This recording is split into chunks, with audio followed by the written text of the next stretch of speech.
Restaurant Verma palace, Yeola Kopargaon रोडचं आकर्षण restaurant Verma palace.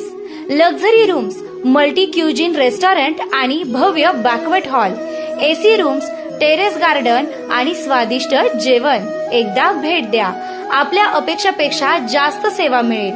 ठिकाण येवला कोपरगाव रोड, उपजिल्हा रुग्णालय शेजारी येवला. Restaurant Verma palace. नमस्कार, DS4 मराठी न्यूजमध्ये आपलं स्वागत आहे. नाशिक जिल्हा राष्ट्रवादी काँग्रेसच्या संघटनात्मक बांधणीसाठी आता कंबर कसली आहे.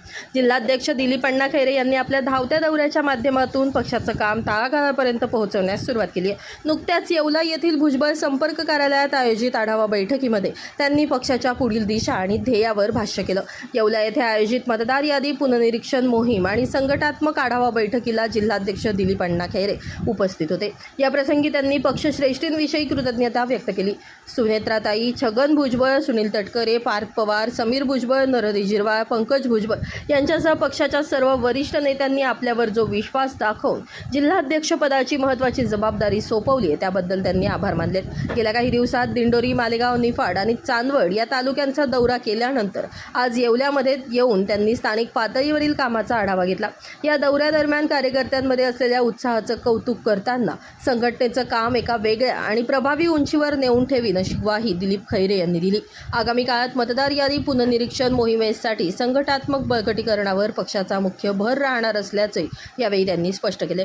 एकंदरीतच नव्या जबाबदारीनंतर दिलीप खैरे हे संपूर्ण नाशिक जिल्ह्यात सक्रिय झाल्याचं चित्र असून राष्ट्रवादी काँग्रेस आगामी काळात कशा प्रकारे आपली ताकद वाढवतं हे पाहणं महत्त्वाचं ठरणार आहे. DS4 मराठी न्यूजसाठी दीपक सोनवणे, येवला.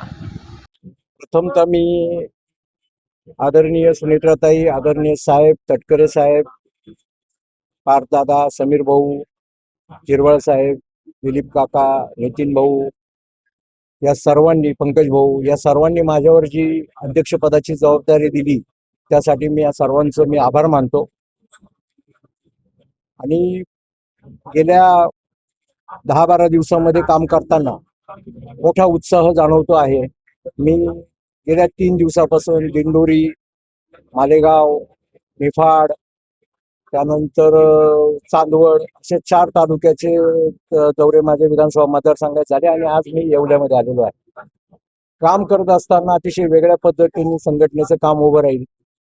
मी गेली पक्ष स्थापन झाला त्यावेळेला गेली 9 वर्ष मी युवक काँग्रेसचा अध्यक्ष होतो. त्यामुळे मला जिल्ह्याची तशी माहिती आहे. त्यामुळे काम करताना तशी अडचण येत नाही. आणि आदरणीय भुजबळ साहेबांच्या नेतृत्वाखाली काम करत असताना गेली 35 वर्ष मी साहेबांबरोबर इथे काम करतोय. त्यामुळं पक्ष संघटनेची सगळी माहिती आहे. त्यामुळं काम करताना कुठली अडचण येत नाही. आता आम्ही सुरुवातीला जे हे आहे ते आता आम्ही दौरा करून याद्या पुनर्गठन या विषयामध्ये आम्ही स्थानिक तहसीलदारांना बोलून आमच्या कार्यकर्त्यांना आम्ही त्याचं प्रशिक्षण देतो आणि याद्यांचं काम कसं करायचं अशा पद्धतीने आम्ही त्यांचं हे करतो. आणि त्याचबरोबर पक्ष संघटना बांधणीसाठी ही आमचा दौरा सुरू आहे आणि त्या संदर्भात आम्ही कार्यकर्त्यांशी चर्चा करतोय. आता खूप गोष्टी आहे. मागे 4 महिने अध्यक्ष नव्हते त्यामुळं पक्ष थोडंसं नाही म्हटलं तरी थोडं इकडे तिकडे झालेलं आहे.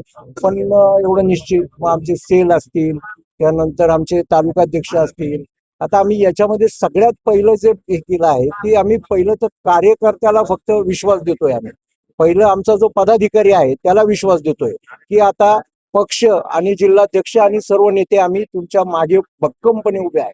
आणि जोपर्यंत आपण त्यांना विश्वास देत नाही तोपर्यंत काम शेवटी असं आहे की काम करताना आता वरच्यांनी जशी माझ्यावर जबाबदारी मी काम करतो, मी खालच्यांना काम करताना त्यांना जोपर्यंत विश्वास देणार नाही किंवा त्यांना ताकद देणार नाही तोपर्यंत ते पण काम करणार नाही.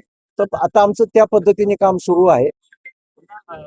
युवा संवाद जागर यात्रानिमित्त भारतीय जनता युवा मोर्चाचे प्रदेशाध्यक्ष श्री कृष्णराज महाडिक साहेब यांचे दिनांक 2/7/2026 रोजी सकाळी 10 वाजता येवला येथे आगमन होत आहे.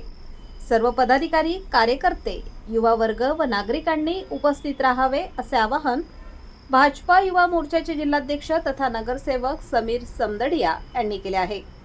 एकच चर्चा युवा मोर्चा.